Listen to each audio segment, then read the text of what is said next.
I have always believed clothing reveals more about the observer than the wearer. That belief was proven brutally correct the afternoon my daughter and I arrived at her fiancé's family home in elegant limestone townhouse in the northern stretch of the city, the sort of place that broadcasts wealth even when its owners don't say a word. Unfortunately, they did say words careless, cutting ones, and those words changed the course of all our lives. The moment the door opened, I heard a snicker sharp, amused, unrestrained. Then a voice, female, crisp and lacquered with entitlement. Before we continue, please subscribe to the channel and let us know where you are listening in the comments. Well, look at this. Our charity case father-in-law has finally arrived. Her husband tried to suppress a laugh and failed. And their son, my daughter's fiancé, Nolan Hallberg, leaned his shoulder against the marble archway and added, "Sir, I honestly hope you will not wear that suit to the wedding. It looks like it was pulled straight out of a donation bin behind a thrift store." It took me a heartbeat to understand what was happening. A second heartbeat to feel the burn of humiliation in my daughter's silence beside me. A third heartbeat to decide I would not let this moment pass unrecorded, not in my memory, and certainly not without consequence. They saw an elderly man in an outdated suit, scuffed Oxfords, and a windbreaker I had intentionally chosen for its plainness. They thought I was a man of small means, someone who ought to be grateful for their acceptance. What they did not know not yet was that I owned the recruitment and corporate placement firm where each of them worked. Not one of them would still hold a position by the time the next work week ended. But I did not reveal that then. Not immediately. The best response is ferment. I gave Nolan a polite nod, as if I had not heard the contempt slick in his voice. The townhouse vestibule gleamed with polished stone floors, abstract sculptures that meant nothing but cost plenty, and framed vacation photographs boasting of lives lived loudly. My daughter, Elara, tugged at my sleeve. Her smile looked borrowed, as though she had rehearsed it in the taxi. "Dad, come in," she whispered. "Please." Inside, Nolan's mother Elaine gave me a head-to-toe sweep, the sort of appraisal one gives a clearance rack. She wore jewelry across her wrists and collarbones the way a lighthouse wears light, meant to be seen from miles away. "We never judge by appearances," Elaine said brightly. "Truly we don't. Circumstances are just circumstances." I smiled. I have spent more than 40 years studying human beings, corporate executives, founders, frauds, tyrants wrapped in tailored suits. If circumstances were so unimportant, I wondered, why did her voice crane with self-satisfaction? Nolan folded his arms. "So what exactly do you do, sir?" Elara mentioned something about consulting or something like that. He already knew. He had Googled me or tried to. My online presence is a deliberate ghost. I learned long ago that the less the world can find, the fewer assumptions it makes. Elaine clucked her tongue. "Nolan, darling, he probably doesn't want to talk about work. Some people's jobs are sensitive." Sensitive.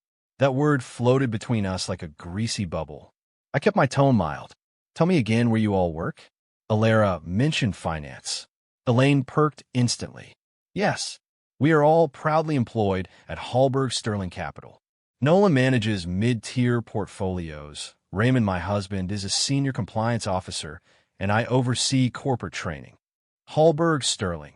I repeated slowly, as though I had merely heard an interesting bit of trivia rather than the name of the very firm whose board still deferred to my judgment. "I know the place well." Nolan smirked. "You? Really? How?"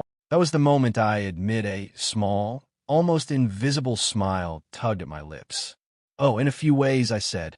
"Most directly through the placement authority my agency holds there. Meaning, I oversee who is hired, and I oversee who is fired." Their expressions froze mid-breath. I continued, steady as a metronome. "And beginning next Monday, none of you will be returning to your positions." Raymond's wine glass hit the marble floor, not shattered, not broken, just toppled, as though even gravity was stunned. The spreading crimson stain drew a jagged bloom across the house's immaculate entryway. Elara gasped. "Dad, what are you doing?" "This isn't this can't dash." "Oh, it can," I said softly. "Because judgment has a cost, and they had just met the invoice." The foyer erupted the moment the words left my mouth. Elaine clutched her necklace like it might anchor her to the earth. "You cannot fire us," she sputtered. That's retaliation. It's personal. It's unethical. Unethical." I repeated softly. "Is that what you call mocking a man at your doorstep before you've learned anything about him?" She faltered. Her mouth opened, then closed again, a fish gasping for a justification that was never coming. Nolan stepped forward, red creeping up his neck. "You're abusing your power," he snarled. "No employer fires workers because of clothing. You're acting like a tyrant." "I'm not firing you because of clothing," I replied. "I'm firing you because I can." A silence followed, short, sharp, jagged, the kind that bites before it bleeds. I turned toward the door, my daughter's stunned breath trailing behind me like a thin ribbon. I pressed the elevator button once, twice, then a third time more forcefully than needed, I admit. Power sometimes demands ritual. Behind me, Nolan shouted, "We'll sue. You hear me? We will sue you. You're welcome to try." The elevator doors slid open with a soft chime. As I stepped inside, Ilara thrust her hand into the narrowing gap. "Dad," she whispered, voice trembling, that didn't mean it. The doors closed on her face before I could answer. Downstairs, the lobby felt colder, as though the building itself had overheard everything. The doorman who had looked at me earlier as if I'd wandered in from a bus stop now offered a crisp nod, stiff with sudden respect. Amazing how fast hierarchy rearranges itself when truth shifts beneath it. I crossed the marble, stepped into the rain-speckled afternoon, and unlocked my aging Sedene modest forest green hybrid that had served me faithfully through 2 decades of commutes, heartbreaks, and ordinary errands. My hand shook on the steering wheel. Just a tremor, but undeniable. The facade of composure had its cracks. My phone buzzed on the passenger seat first once, then twice, then a rapid staccato burst. I didn't check. I started the engine and pulled from the curb. In the rearview mirror, I caught sight of Ilara bursting from the building lobby, calling my name, waving her arms.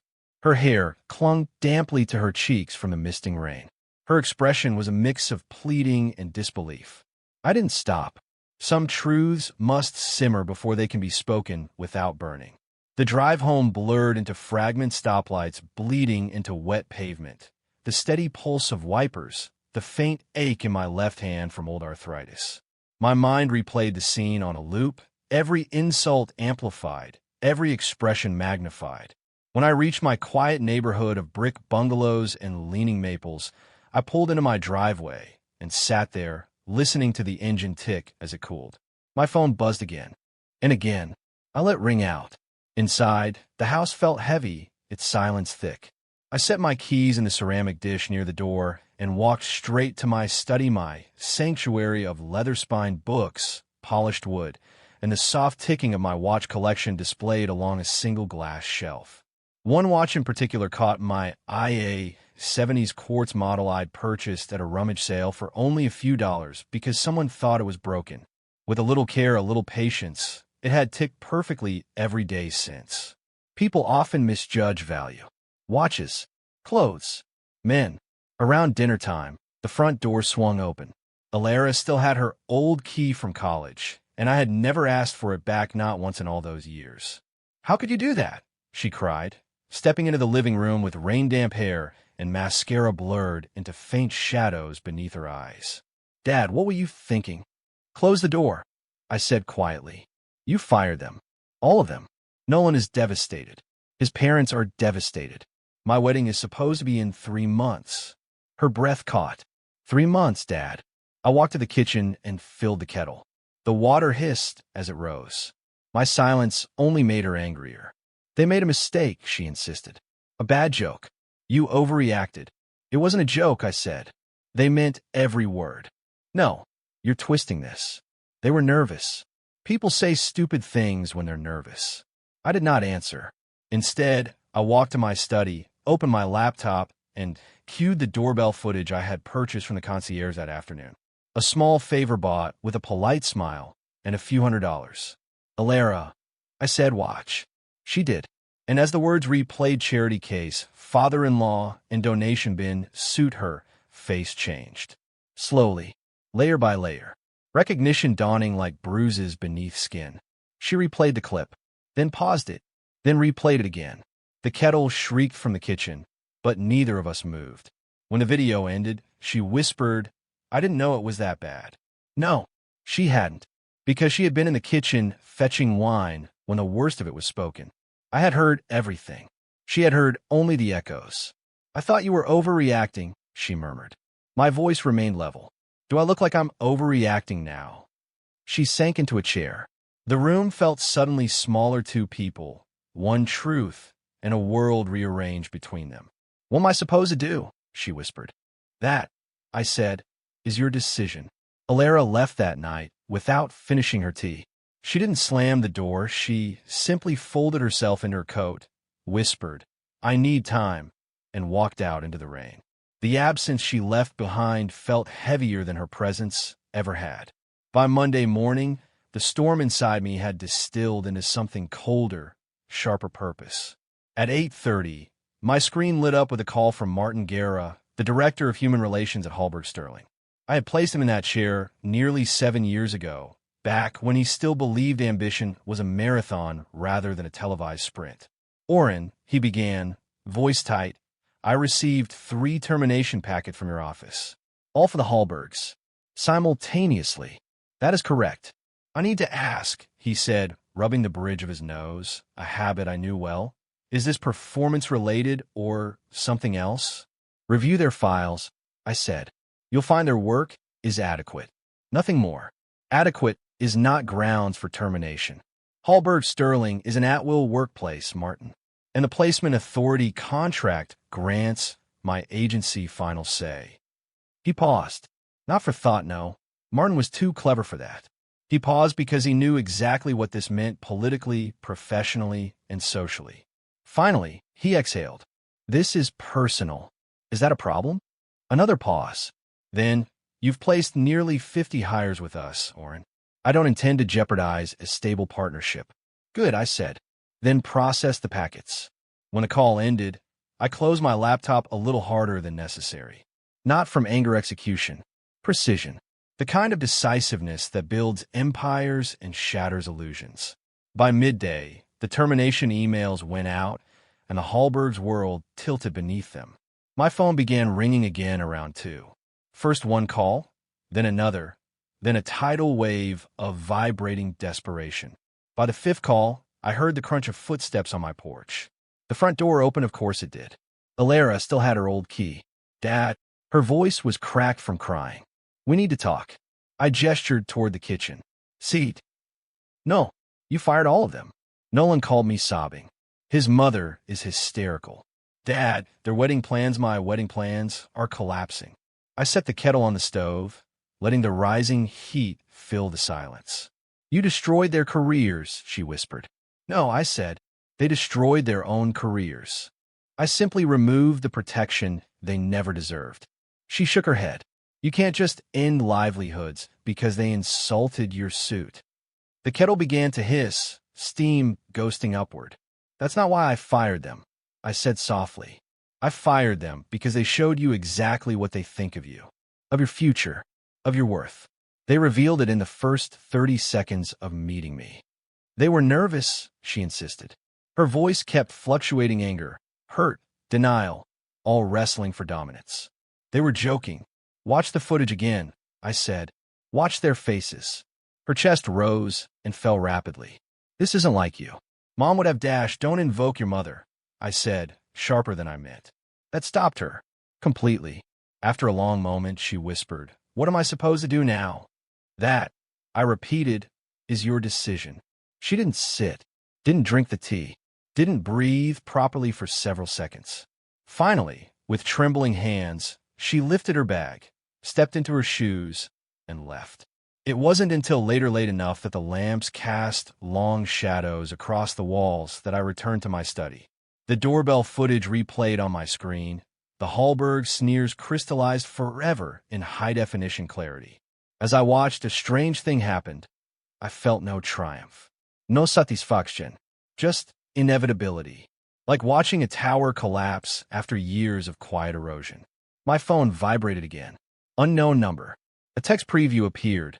You made a mistake, old man. This isn't over. I didn't open it. Instead, I placed my phone beside a vintage brass-cased Elgin watch from the early 80s. I had bought it at a market stall for only a handful of dollars. The seller believed it was a lost cause, a relic worth nothing. I wounded it gently. It began to tick. Something simply needed the right hands. Outside, a car engine idled, headlights washing faintly through my curtains. I peeked through the window. Alara's car. She sat behind the wheel, motionless, face lit only by the glow of her dashboard. She looked lost, as though the map of her life had been torn, and only the corners remained. She didn't knock. She didn't come back in. She just stayed, until the first drop of rain slid across her windshield. Then she drove away. I watched her taillights vanish into the dark, my hand braced against the window frame, the house trembling faintly around me, not from weather, but from consequence. The following morning, I woke before dawn, an old habit that never truly left me. I sat at my kitchen counter with a mug of oversteeped tea, staring at the darkened window, while my mind replayed the weekend like a fractured reel of film. I should have felt victorious. I didn't. My daughter's silence pressed heavier than I cared to admit. By 7:30, my phone buzzed again, this time with a message from the Human Relations Director. Martin, all three have received their termination notices. Expect turbulence. Turbulence, a polite corporate euphemism for chaos. By 9, the chaos arrived. An email alert popped on my laptop screen, followed by another, then another forwarded messages from colleagues, professional acquaintances, distant connections. Subject line, FWD, concerning professional behavior. Discussion requested. Someone, clearly Nolan, had taken my late-night termination decisions and repackaged them into a melodramatic social post. Not on LinkedIn. Thankfully not yet, but on a professional community forum popular among recruiters and financial analysts. The post read, "A wealthy placement executive destroyed my family's future because he disliked our manners. Is this the world we're living in, where one man can torpedo lives out of spite?" He omitted the part where he called me a charity case. Omitted the mocking, the sneers, the cruel laughter. Clever omission calculated. The replies multiplied by the hour. Some skeptical, some sympathetic, most merely curious. But curiosity becomes wildfire when reputation is the kindling. At 10:15, my phone vibrated with an incoming call. Burke. In 30 years of advising me, Burke never called before noon unless something urgent was brewing. "Tell me you didn't send any rash emails last night," he said without greeting. "I didn't send anything," I replied. "Good, because someone is stirring mud with your name in it. And unfortunately, mud tends to stick." He forwarded a link. I clicked it. The post had been shared across 3 professional groups, each with thousands of members. A few dozen commenters demanded accountability. A few more speculated about my ethics. One person suggested I had used corporate authority to punish people for subjective slights. Burke sighed. "Oren, I've defended you through mergers, restructures, and that entire fiasco in the late 90s, but this is spinning. It's noise," I said, try to convince him and myself. "It will fade." "No," he said softly. "Not unless you step carefully now." At 10:43, another notification appeared, this time from an associate I barely knew. A single line. "You might want to see what's being said on LinkedIn." My stomach tightened. I clicked the link. There it was. A public post. Nolan again, this time bolder, more dramatic, more deliberate. "Today, my family was fired without cause by a man whose wealth shielded him from consequences. He decided we weren't worthy of his daughter.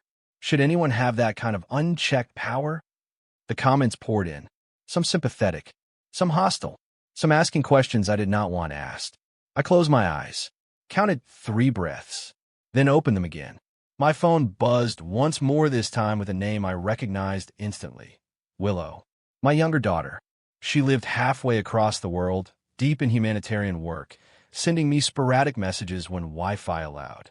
Her text read, "Alara told me what happened.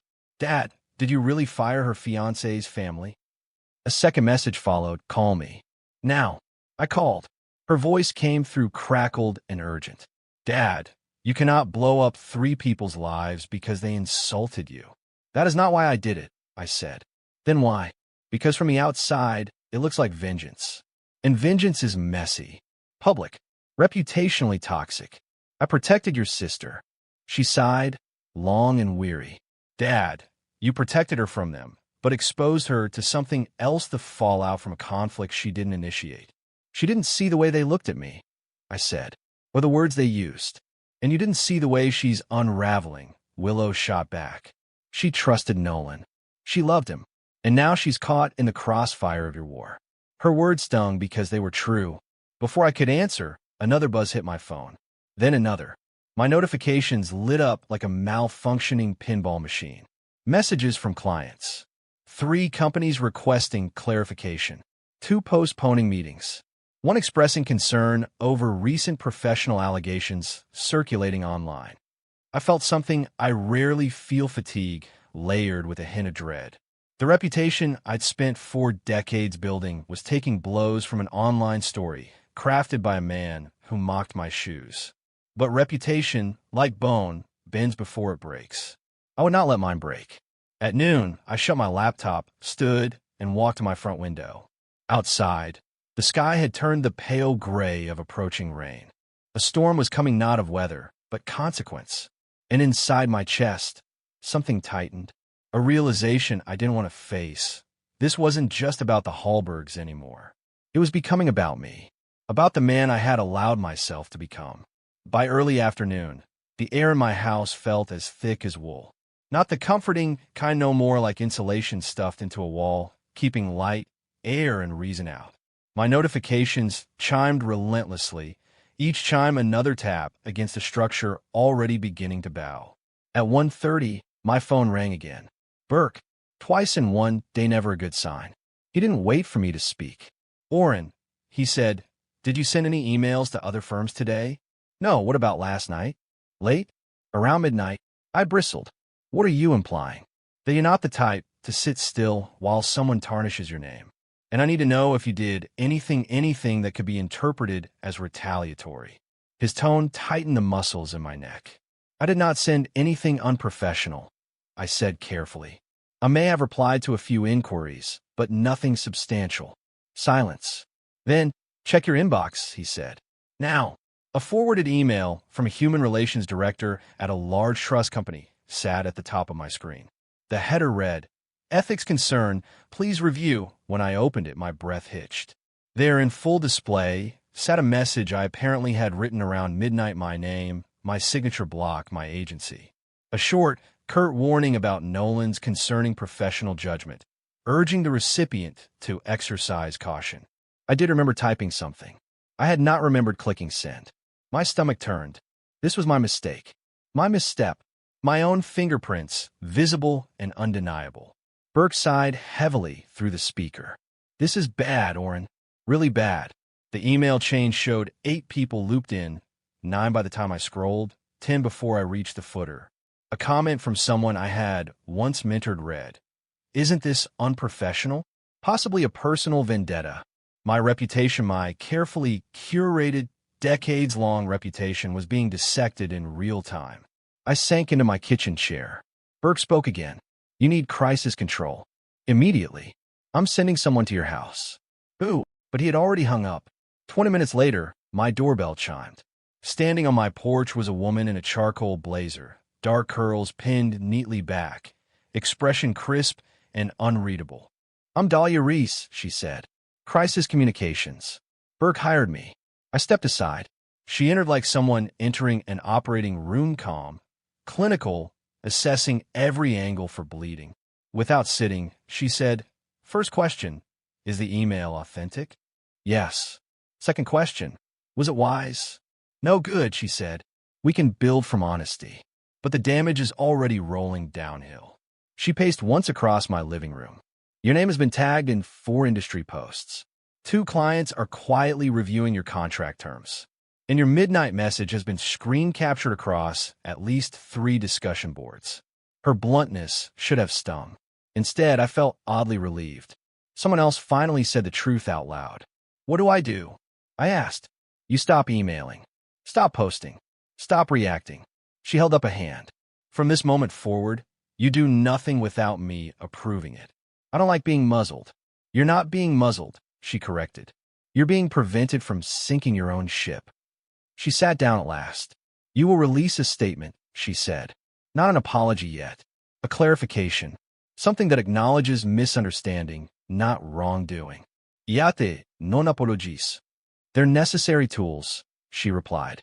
Like anesthesia. Nobody likes the taste, but everyone likes avoiding pain. Before I could answer, my phone buzzed again. A message from Alara.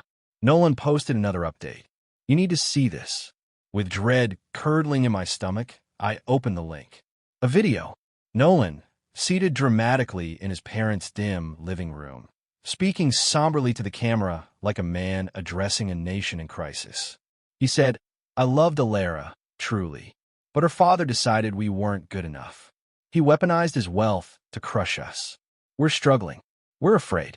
And we hope others will stand with us against this injustice. He even dabbed his eyes with a tissue.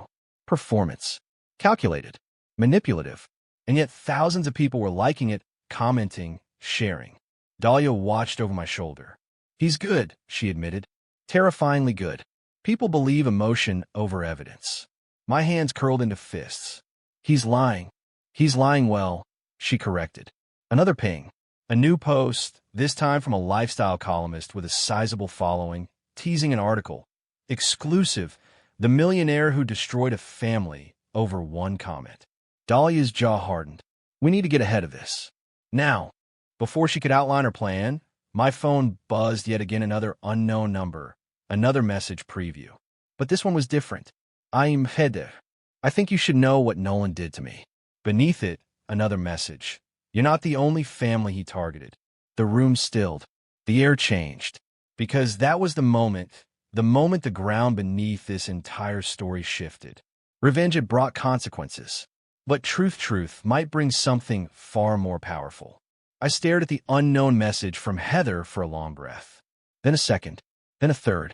The room seemed to compress around me, walls inching closer with each beat of my heart.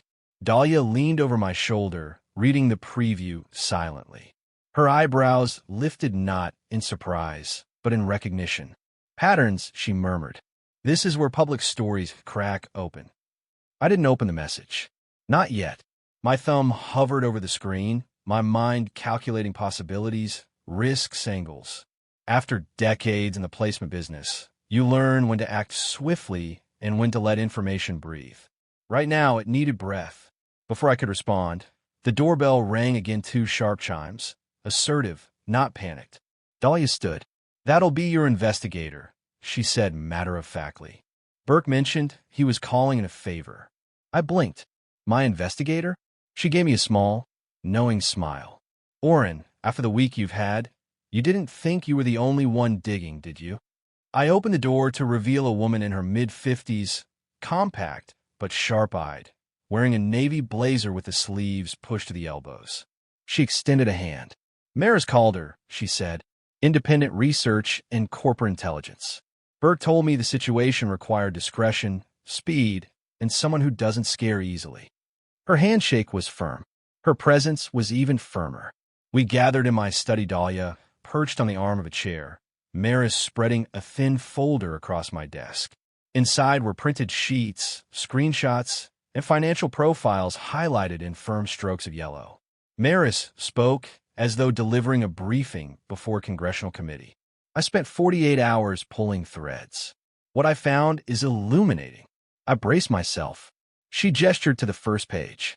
Nolan Hallberg, 34, credit score plummeted over the last year. Significant debt load. 2 premium credit cards maxed. 2 missed payments on his luxury car. Back rent on his loft in the River West District. How much back rent? I asked. Nearly $4,000, she said. The building management has already posted a second warning. Dahlia whistled softly. That's not a financial hiccup. That's a sinkhole. Maris continued, sliding another page forward. His mother, Elaine, deep in designer brand purchases far exceeding her reported income. Jewelry, handbags, boutique clothing items. A pattern of high-cost aesthetic spending. What about the father? I asked. Raymond, she tapped her pen dash, visits the casino in Evanston with clockwork precision. twice a month, always withdrawing between $200 and $300. Never larger sums, never irregular. The sign of a losing gambler, I murmured. Or a man trying to feel control in tiny, affordable doses, Maris replied. Either way, the family is financially strained. Very strained. Dahlia leaned back. So their tantrum online wasn't about justice. It was about survival. And desperation, Maris added. Desperate people make dramatic stories. Her words hung in the air like a truth no one wanted to acknowledge too loudly. Before I could speak, my phone buzzed. Ilara calling. Dahlia gave a small nod, signaling I should answer. I stepped into the hallway and lifted the phone to my ear. Ilara. Her voice was hoarse, worn thin. Dad, did you see Nolan's video? I did. She exhaled shakily. People at my workplace are talking about it. My manager asked if I needed time off. Do you? That's not the point. Her voice cracked. The point is, I don't know what to believe anymore. I can help you, I said gently. I don't want help, she snapped, then immediately softened. I need space. Everything feels like quicksand. Quick decisions in quicksand are dangerous. Dad, she whispered, are you sure you're doing this for me? Or for yourself? The question sliced deeper than she intended. I'm protecting you, I said. But did you ever stop to ask if I wanted that protection? The silence that followed felt structural, as if something foundational between us had shifted a few inches off center. She ended the call abruptly. I stood there, phone still pressed to my ear, listening to the faint static of an empty line. When I returned to the study, Maris and Dahlia were waiting, both reading my expression. Your daughter? Dahlia asked. I nodded. Then you need this, Maris said, sliding another document toward me. This came from the same number that sent the first message. It appears Nolan has a history. I finally opened the message from Heather. A photo of a broken engagement ring. A short note. He promised me a future, then walked away 3 weeks after my father restructured his estate. He does this, Mr. Hale. He hunts women whose families have money. I'm not the only one. Please don't let your daughter be his next casualty. The next message hit harder. If you want to understand the truth, talk to me. My jaw tightened. My pulse did not. Instead, something colder replaced my earlier anger, something sharper than vengeance, steadier than fury, clarity. I looked at Maris. Find everything, I said. Every woman, every financial record, every lie. She nodded once. I already started. That was the moment I committed fully, completely to dismantling Nolan's façade. Not for ego, not for vengeance, for truth. And perhaps, though I didn't say it aloud, for the daughter who was beginning to doubt the ground beneath her feet. Maris left with a quiet promise. I'll have more by morning. Dahlia left soon after, reminding me, do not post. Do not reply. Do not breathe publicly without permission. The house felt unusually still once they were gone. Crisis experts carry an energy with them, movement, strategy, a sense of imminent battle. When they leave, quiet becomes unnerving. I try to distract myself with the mundane, making tea, sorting through old mail, wiping down the kitchen counter, but every routine felt thin. Hollow. Pretending. By dusk, the sky dimmed to a bruised lavender. That was when the doorbell rang. I knew who it was before I opened the door. Ilara stood on the porch, hair gathered messily, eyes ringed and red. She wasn't crying, no, this was something different. A kind of emotional dehydration. Someone who had run out of tears, but not out of pain. Come in, I said. She stepped past me, removing her coat slowly, mechanically, as though every motion drained a little more from her. We sat at the dining table, the same place where I had shown her the doorbell footage, where the first crack had formed. Without looking at me, she murmured, Nolan is asking me for space. I nodded. I expected as much. He says he needs time to regain stability, and that I should understand because his world is falling apart. Is that what you want? I asked quietly. She flinched. Dad, I loved him. Past tense. For the first time, past tense. But everything is changing so fast, she whispered. People at work are whispering. My manager sent me home early. My friends keep forwarding posts. I can't breathe without someone asking if I'm okay. And Nolan, her voice trembled. He keeps insisting he never meant to hurt you. He said that on camera, I said. Not to you. She swallowed hard.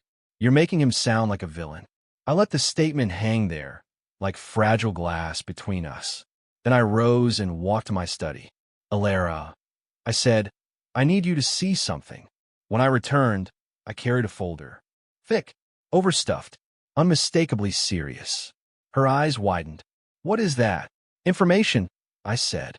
About Nolan. She closed her eyes. Dad, I can't. I can't take another blow tonight. You need truth, I said gently. Not comfort. Her breath hitched, but she didn't stop me. I opened the folder and slid out the first page. A printed screenshot of a text exchange Heather's message. She skimmed the lines. At first, confusion clouded her expression. Then disbelief. Then horror. The final sentence hit hardest. He left me 3 weeks after my inheritance changed. She looked up, shaking her head slowly. Oh, this can't, but I wasn't done. I placed a second page before her. Another screenshot, another woman. Cassandra. Then Nina. Then Yvonne. Each one with a similar pattern-short relationship timeline. Rapid engagement, sudden break after a financial shift. He did this before you, I said softly. More than once. More than twice. Her hand flew to her mouth. He targeted women with financially stable families. I continued. Not out of love. Out of calculation. She backed up her chair as though the paper itself was toxic. Stop, she whispered. Please stop. Elara no. Her voice cracked open like a brittle branch. I don't want to hear this. I don't want to believe this. You have to, I said. Because it is true. She stood abruptly, pacing the room, palms pressed to her temples as if trying to hold her skull together. He told me he loved me, she whispered. He told me I was different. I'm sure he did, I replied. He is practiced. She sank onto the sofa, limbs folding in on themselves. And I defended him. Online. To my friends. To Mom's sister. I defended him against you. Her voice lowered to a thin thread. I told everyone you overreacted. You didn't know, I said. But you did, she whispered. A silence followed, long, dense, nearly unbearable. Then she asked the question that I feared most. Dad, was I ever enough for him? Or was I just a number? I wanted to tell her she was enough. But truth matters more than comfort. He never saw you, I said softly. He saw what he thought you were worth. She bowed her head and sobbed, not loudly, not dramatically. Just quiet, exhausted heartbreak. I sat beside her, careful not to touch her until she leaned against me on her own. When she did, I rested a hand on her shoulder. Light, present, unspoken. After several minutes, she looked up. Her eyes were red, but something new lived there, something harder, sharper. Dad, she said, voice steadying, I want copies of everything. All of it. You don't have to dash, yes, she said. Ido. For the first time since this nightmare began, she wasn't breaking. She was shifting, transforming, standing. Tomorrow, she said, I'm going to talk to Nolan. I want to look him in the eyes when he tries to lie to me. I nodded. She wiped her face, stood, gathered her coat. At the door, she paused. Dad, yes. You were right. The door closed behind her with a soft click, and I felt no triumph. Only the weight of what truth costs. I didn't sleep that night. Not truly. I drifted in and out, hearing echoes of Alara's broken voice in the back chambers of my mind. Each time I closed my eyes, the same question repeated itself like a fraying mantra. Was I protecting her or vindicating myself? By dawn, I had no answer. At 8:30, Maris returned, punctual as a tide. She carried a larger folder, this time twice as thick, twice as damning. Her composure remained sharp, but her eyes had softened, as though even she felt the weight of what she was about to reveal. I found more, she said simply. She spread the documents across my dining table, my poor dining table, which had become a battleground for truth. Chats, screenshots, financial timelines, engagement announcements. For women so far, possibly more waiting in the shadows of incomplete records. Maris tapped a set of dates with her pen. The breakups all occurred shortly after a significant financial shift in each woman's family. Reduced inheritance, parental bankruptcy, business failure, divorce settlement, every single one. And engagement proposals? I asked. Prom, she said. almost formulaic, usually within 5 to 7 months. Dahlia, who had arrived moments earlier, shook her head. He used romance the way other people use loan something to leverage. Maris nodded. Nolan selects targets with stable or promising financial backgrounds, families that appear well-resourced. Then he charms, commits, proposes.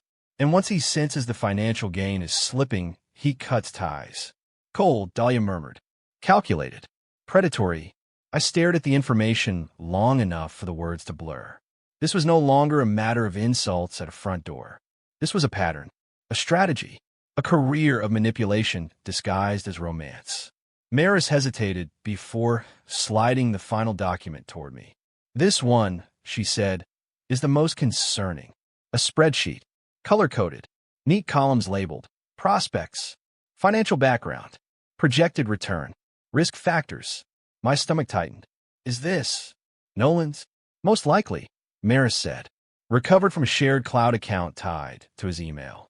It appears he was tracking the women he courted, assessing them, almost like investments. Return, I repeated. The word tasted bitter. Projected return on women. Dahlia winced. This will destroy him publicly. And privately, Maris added. He will not recover from this. I should have felt satisfaction, but I didn't, because every line of that spreadsheet was a nail in my daughter's memory of love. Before I could close the folder, my phone buzzed. A message from Alara. Meeting Nolan at 6. I want everything you can give me. Another message followed, almost immediately. He wants to talk privately. I need to hear him lie. I set the phone down, my hand lingering on its cool glass. Dahlia watched me carefully. You know this is going to break her, she said. It already did, I replied. Then why give her more pain? Because pain with truth is better than comfort built on deceit. She absorbed that, not agreeing, not disagreeing, just recognizing it. At 6, while rain stitched the windows in silver threads, Alara confronted Nolan at a small park in Lincoln Square. I didn't go. I didn't listen. But Maris did. She had eyes and ears everywhere. When she returned later, she carried a small recording device and an expression both triumphant and sad. He denied everything at first, she said. Then he pivoted, tried to say it was all coincidences, tried to charm her. When that failed, he claimed he was under emotional stress, then financial stress, then parental pressure. And she believed none of it, I guessed. Correct, Maris said. She let him speak. Then she showed him the texts, the spreadsheet, Heather's messages, the other women, everything. I picture my daughter standing in the rain, holding truth in her hands like a blade. How did he react? I asked. Poorly, Maris said. He tried to spin, then begged, then lashed out. Classic collapse. Eventually, he said something that sealed his fate. What? Maris repeated it softly. I only proposed because I thought your family was secure. A clean-cut incision. A confession. The final truth. I sat down, suddenly heavier. My daughter had heard the words that no human being should ever hear from someone they once loved. She ended it. I asked. She did, Maris replied. Calmly. Decisively. She walked away while he was still talking. I closed my eyes. Not triumph. Not victory. Just the slow, painful settling of a truth I wish she had never needed to learn. When I opened my eyes again, the line between father and avenger had blurred even further. I had wanted justice. Now, I wasn't sure what I was becoming. But the storm was far from over. Because within an hour of that confrontation, Nolan released another video. And this time, he called me by name. It was nearly 8 in the evening when the storm finally broke, not outside, but on my phone. A new notification appeared, blinking insistently at the top of my screen. Nolan Hallberg, live video uploaded. My chest tightened. Not with fear. Not exactly. More like the bracing sensation before a blow you know is coming. I tapped the notification. The video opened with dramatic shadows cast across Nolan's drawn face. He had positioned himself in what looked like his parents' dimly lit den. The curtains pulled closed behind him. He wore a simple gray sweater, as if modesty could scrub the entitlement from his voice. He drew a shaky breath for effect. I never wanted to say this publicly, he began, but I am out of options. My family is suffering.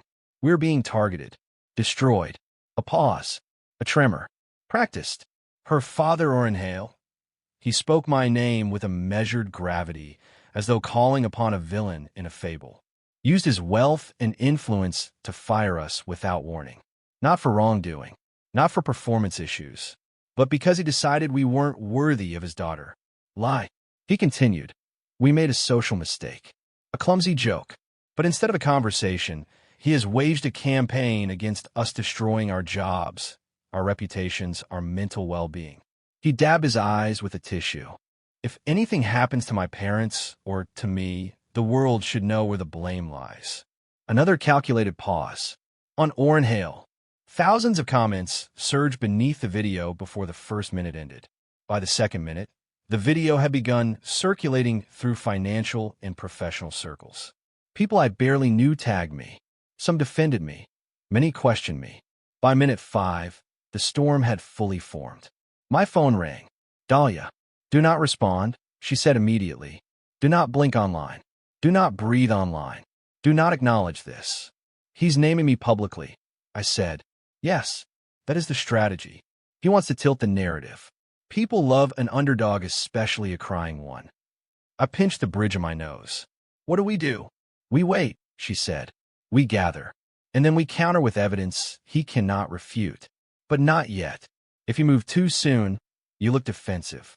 If you move too late, you look guilty. Timing is everything. Before I could respond, another call came through, this time from a longtime client. I let it ring. Dahlia shook her head. Answer it, she said. Let me hear. He reluctantly switched over. Oren, the client said stiffly. I assume you've seen the posts. I have. We value our relationship, but, well, the board is asking for clarification. There are concerns. Optics. Allegations. Understand. We're not canceling our contract, he added quickly. But we're monitoring. Monitoring. A word that means, we trust you less today than we did yesterday. After 3 more calls of similar tone, Dahlia pressed her lips together. You're losing altitude, she said. We need to stabilize before he pushes the narrative any further. As if summoned by the comment, another message pinged on my screen. This time, a familiar international number. My younger daughter, Rowan. She lived halfway across the world, doing field medicine work in remote regions. She rarely called in daylight hours, which meant she'd seen enough to ignore the time difference. I answered. Her voice came through with uneven reception, but her tone carried unmistakable clarity. Dad, what happened? A great deal, I said. Too much. I watched the video, she said, and the comments, and the articles, and I talked to Alara. My throat tightened. How is she? Rowan said plainly, but strong. Stronger than yesterday. I exhaled softly. Then she dropped a line I did not expect. Dad, I think Nolan underestimated you. But I also think you underestimated yourself. What do you mean? You don't realize the force you become when someone hurts the family. You don't hold grudges, you build bridges out of them and then light them on fire. I closed my eyes. She continued, and sometimes that's heroic, but sometimes it's not. Her words settled into me heavier than any accusation Nolan had thrown. You're wondering whether you went too far, she said gently. You're also wondering whether you didn't go far enough. She knew me too well. Far too well. Rowan, I said quietly. Am I the villain here? There was a pause, a long one. No, she finally said, but you're standing very close to the line, and people rarely notice when they cross it. Before she hung up, she added, Tell Alara the truth. All of it, before someone else twists it. The call ended, and the silence that followed was thick with unspoken reckoning. Because the next move would shape everything. My reputation, my daughter's healing, and the battle Nolan thought he could win. The storm was still rising, and the part one feared most, I was no longer certain which direction I was facing within it. The rain began early the next morning, a slow, steady drizzle that tapped softly against my kitchen window like fingertips drumming out warnings I hadn't asked for. I sat at the table with a mug of lukewarm coffee, watching droplets race down the glass. My phone lay face down, as though refusing to participate in the chaos contained within it. At 9:30, a knock sounded at the door. Maris didn't wait for an invitation. She stepped inside with the energy of a woman who had discovered something volatile. "I found a thread," she said, shrugging off her damp coat. And when I pulled it, the whole fabric started unraveling. She opened her bag and set down a manila folder twice as thick as yesterday's. "This," she said, tapping the cover, "is about Elaine, and you're going to want to hear it." I gestured for her to continue. "It turns out Elaine has a sister," she began. "Name, Beatrice Alcott. Lives in a quiet neighborhood near Oak Park. Modest home. Retired school administrator. Clean finances. Conservative spending. Nothing unusual." "So far, that sounds entirely unlike Elaine," I said dryly. Maris smiled faintly. "Indeed. But here's the pivot." She pulled out a sheet bank documents highlighted in yellow. 2 years ago, Elaine convinced her sister to co-sign a home equity loan. She claimed it was for their mother's medical expenses. "Was there an illness?" "No," Maris said. "The mother passed peacefully years earlier. No lingering medical debt. So what were the funds used for?" "Luxury," Maris answered. "Designer pieces, boutique handbags, imported decor, and a down payment on her son's car. Nearly every dollar poured into maintaining a lifestyle that their income could not support." I exhaled slowly. "And has Elaine repaid any of it?" I asked. Maris shook her head. "She made a single payment. One. The rest fell on Beatrice, who has been quietly draining her retirement savings to keep the house from foreclosure." "And does Beatrice know the truth?" "She knows now," Maris said, "because the loan is delinquent again and the bank contacted her. She's panicked and furious. So Elaine lied to her own sister, used her, and left her to face the fallout."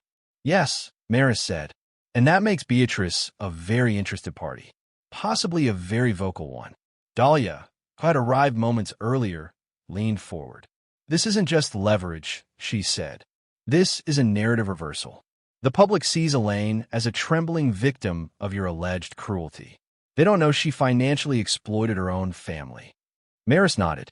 "Beatrice has already hinted she wants to speak out." I understood the implication. One voice of truth from inside the Hallberg family could shift the entire public perception. Still, something tightened in my chest. "I don't want to weaponize her," I said softly. "She's a victim, too." "Victims can also be witnesses," Maris replied. She asked if he would meet with her. Privately. Before I could respond, the doorbell rang again. This time, it was not a colleague, not a friend, not an ally. A man in a raincoat stood on my porch, holding a clipboard. "Warren Hale?" he asked. "Yes." He handed me a thick envelope. "You've been served." He walked away before I could speak. I closed the door, rain still echoing in my ears. The envelope felt heavier than its physical weight should allow. Dahlia approached cautiously. "What is it?" "A lawsuit," I said, tearing it open. "Filed by Nolan, Elaine, and Raymond." "On what grounds?" she asked. I skimmed the pages. "Wrongful termination, defamation, emotional distress." Dahlia snorted softly. "They're throwing darts in the dark." "They found a lawyer," I said. "Someone willing to build a case out of sand." "Anyone can file," she replied. "Winning is another matter." I sat down, envelope in hand. Maris folded her arms. "Do not take this lightly, but also do not panic. Their finances are collapsing. Their reputations are cracking. And lawsuits born out of desperation rarely stand." I wanted to believe her, but the truth gnawed at me like a dull ache. The Hallbergs were not the only ones spiraling. My daughter was unraveling emotionally. My reputation was wavering publicly, and I was beginning to lose sight of the boundary between justice and obsession. Dahlia touched the envelope gently. "We can beat this," she said, "but we need to be strategic." Maris added, "and careful. One misstep now, and Nolan could twist this into a martyr story." I looked at the lawsuit again, every accusation, every line crafted to make me appear monstrous. For the first time since this began, I felt something new. Not anger, not regret, but the unmistakable awareness that this war had consequences far deeper than the insults that sparked it. I turned to Maris. "Set the meeting with Beatrice," I said. "Tomorrow morning." She nodded. "And Maris," I added, "thank you." She gave a small smile. "We're not finished yet." As she and Dahlia prepared to leave, I stood at the window watching the rain. Each drop raced downward, colliding, breaking, joining a reminder that once water chooses a path, it doesn't turn back. The lawsuit lay on the table behind me. A new front in a war I hadn't expected to fight. I whispered, almost to myself, if there's a line between righteousness and ruin, I need to see it before I cross it. Beatrice chose a small cafe on the west edge of Oak Park for our meeting the next morning, a quiet place with mismatched chairs and the faint smell of cinnamon and roasted beans. A place where ordinary life still functioned, unlike the turmoil swirling through mine. She was already seated when I arrived, her hands wrapped around a steaming mug as though gathering courage from its warmth. Her hair, streaked softly with silver, was pulled into a loose twist, and her posture carried the weary dignity of someone who had held a family together too many times. "Mr. Hale," she asked as I approached. "Yes. Thank you for meeting me." She gestured to the chair across from her. I figured if someone was finally willing to tell the truth about my sister, I should at least buy them coffee. Her attempt at humor cracked around the edges. "Saturday, I'm sorry for what you've endured." She exhaled, long and tight, as though she had been holding her breath for years. "I knew something was wrong," she said. "I just didn't know how deep the wrongness went." She tapped the folder she had brought, thicker than I expected. "Elaine came to me claiming she needed help for our mother's medical bills," Beatrice explained. "I didn't question it. I thought she's my sister. Of course I'll help. Of course she's telling the truth." Her lips trembled with bitterness. I didn't know our mother passed with barely any debt. I didn't know Elaine wanted the money for luxury handbags and imported rugs. I didn't know she was covering for her son's expensive tastes and late payments. She slid a page toward me loan statements, bright yellow delinquency notices, payment records showing only a single installment from Elaine. "All of this fell on me," she said. "I used retirement savings, cashed out an annuity, sold my husband's old truck." She looked down, and Elaine never said a word. "I'm sorry," I repeated softly. She met my eyes brown, steady, wounded. "I'm not here for sympathy, Mr. Hale. I'm here because the world thinks my sister is a victim of some tyrant executive. Meanwhile, I'm drowning because of her choices." Her voice tightened. "And Nolan? That boy has lived off illusions his whole life. Elaine pampered him. Raymond enabled him. And none of them ever faced a consequence until now. And instead of taking responsibility, they're pointing the blame at you." She leaned closer. "If you need my statement formal, written, sworn, I'll give it." I blinked. "You're certain?" Her chin lifted. "I've been silent for too long. And silence is expensive. I like to stop paying for it." For the first time, I saw not just a victim but a woman reclaiming her agency. "Thank you, Beatrice," I said. "Your voice may change everything." She gave a sad smile. "I don't need to change everything. I just want to tell the truth." Our conversation drifted afterward details, dates, corroborations. But beneath all of it ran an undercurrent of resolve. Beatrice wasn't seeking revenge. She wasn't seeking applause. She simply wanted justice to stop hiding. When we stood to part, she placed a gentle hand on my arm. "Protect your daughter," she said. "But be careful you don't lose yourself in the process." Her warning lingered in my mind long after the cafe door closed behind me. Back home, the storm was waiting. My phone buzzed with messages from clients again. One wanted to pause a project. Another needed clarification about circulating claims. A third had forwarded a link to a commentator's post titled, "When Corporate Power Goes Too Far, a Cautionary Tale." The article referenced me by name. Dahlia arrived an hour later, coat still dripping from the drizzle outside. "You're trending," she said without preamble, and not in the flattering way. I opened the article. Comments ranged from curious to accusatory. "He is abusing power. He ruined 3 people's lives over a misunderstanding. Why does one man have this much influence?" Dahlia crossed her arms. "We expected backlash, but the lawsuit amplified it. Nolan's video accelerated it. And now public speculation is fuel on the fire." She glanced at me. "We need to release evidence soon. Not all of it, just enough to shift the wind." Before I could respond, Maris entered the room with fresh documents. "I spoke to Beatrice," she said. She's willing to sign a statement. We can use her testimony to counter Elaine's claims and show the pattern of dishonesty. That will help, Dahlia said. But we still need the right timing.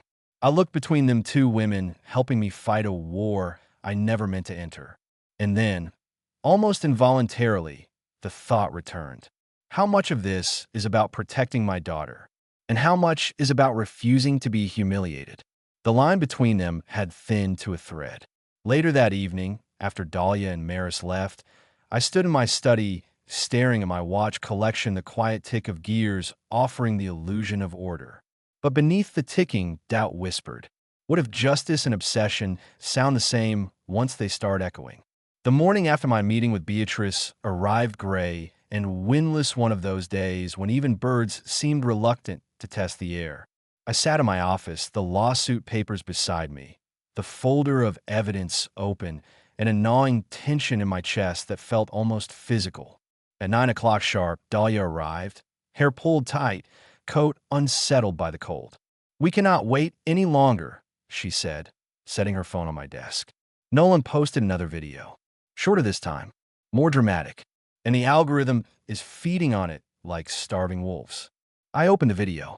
He had selected a more polished background this time, a neutral living room, expensive lighting, a carefully placed plant behind him. The kind of environment meant to imply emotional stability. "I do not know why Mr. Hale hates us," he said, voice cracking just enough to appear authentic. "But we are losing everything. My parents cannot sleep. I cannot work. We have been abandoned by friends. We are being hunted." "Hunted?" I murmured. He chose a word on purpose. "Yes," Dahlia replied, "because hunted makes him prey, and prey garners sympathy." She lifted her chin. "Which is why we release a piece of evidence today." "A small piece," Maris added, stepping in behind her. "Not the full arsenal, just enough to fracture his façade." She placed a paper on my desk, an excerpt from the text messages between Nolan and his friend Willard. The ones where Nolan described Alara as a long-term gain, a smart match, a strategic future. "We release only this portion," Maris said. "Nothing else yet. Let the public marinate on his words." Dahlia nodded. "We frame it cleanly. No insults, no commentary. Just a simple statement for transparency. Here is one element omitted from the narrative. That is all." I stared at the document. It was one thing to expose Nolan privately, something else to expose him publicly. "Once we release this," I said, "there is no going back." "There has not been a back for a long time," Dahlia replied gently. I closed my eyes. Moments later, I opened them with the clarity of a man choosing a direction, knowing that direction carried consequences. "Post it," I said. Maris nodded, typed swiftly, attached the screenshot, and pressed send. 15 minutes later, my phone began to vibrate, a low, continuous hum of notifications stacking one after another. Comments, reposts, reactions. Dahlia scrolled through live responses. "Initial sentiment is shifting," she announced. "People are confused, some angry, many surprised. It is enough. Not a win yet, but a tilt." Maris added, "Journalists are already pinging us for verification. The responsible ones will wait. The irresponsible ones will not." I exhaled. "So we timed it correctly?" Dahlia nodded. "For now." But the reprieve was brief. At 10:40, Alara texted me. "Dad, I need to come over." Something happened. A chill rippled through me. When she arrived 30 minutes later, her cheeks were raw from wind, and her eyes held a brightness that was not sadness but resolve. "He sent me a message," she said, handing me her phone. The text on the screen read, "Alara, please do not let your father's hatred ruin our future. You know I love you. You know this is all about his ego." She swallowed hard. "He cannot accept that it is over." "And what do you want?" I asked. "I want," she said slowly, "to end this cleanly. Publicly." My breath caught, but I didn't interrupt. "I want to post an official statement," she continued, "announcing the engagement is terminated, clarifying that I discovered things about him that made the relationship untenable. No drama, no insults, just truth." My chest tightened. She was moving from heartbreak into transformation into reclamation. "Are you sure?" I asked. "Yes," she said. I refuse to look like a confused girl in his story. I want to write my own. For the first time since this ordeal began, I felt something lift. Not triumph, not vindication, but relief. My daughter was standing. I nodded. I'll help you craft the statement. She reached for my hand. Dad, thank you. A soft, fragile gratitude. A reminder of why I started this war in the first place. But even as she squeezed my hand, a question whispered through my mind. Was I guiding her toward justice, or dragging her into a battle that had already consumed me? The line was still thin, still trembling, still dangerous, and we were about to cross it together. Alara drafted her statement that evening, each sentence steady, deliberate, the kind written by someone stepping out of someone else's shadow. I read it twice, then once more, not to edit, but to understand the woman my daughter had become. When she finally pressed post, her hand didn't tremble. Mine did, because I knew this was the moment everything shifted, not toward revenge, but toward truth's final reckoning. And once truth begins moving, nothing stops its descent.